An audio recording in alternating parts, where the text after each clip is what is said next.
New rules will require insurance plans to provide free birth control to employees, and that has some religious organizations firing back against the law. The Grand Rapids Catholic Diocese today vowing to be part of the fight to change the rule in a way that allows them to maintain their moral standards. 24-Hour News 8's Leon Hendricks is live tonight with a look at what the religious leaders are saying about this. Leon.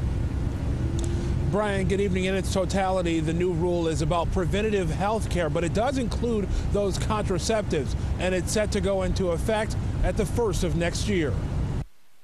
The announcement came down Friday. To Grand Rapids Diocese Bishop Walter Hurley, it was quite a shock. The bishops of the country had been previously assured by the leadership of the government that the preservation of the rights of conscience would be seriously considered, and that they would not only be considered, but that they would be respected.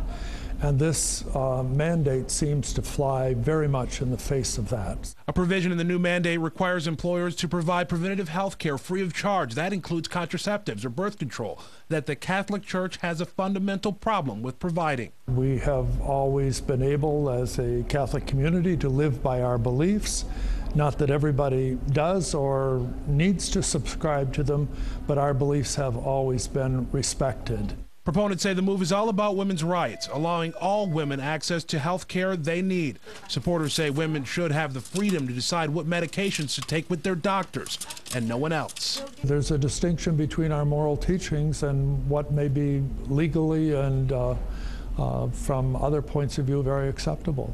The rule did provide for concession for religious organizations. They would get an additional year before having to comply with the new law. That isn't really particularly helpful, only in the sense that what it says, it's you have another year to figure out how to violate your conscience. And that's not something we want to do. While the rule was made public last week, Hurley says the fight against it will continue. We would still be hopeful that this present mandate would not stand in its present form. That would be the ideal thing for us.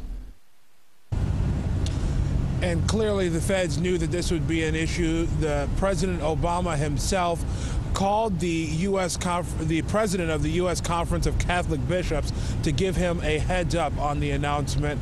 We'll continue to follow the fight surrounding the situation. We'll let you know what happens. Reporting live in Grand Rapids, Leon Hendricks, 24-Hour News 8.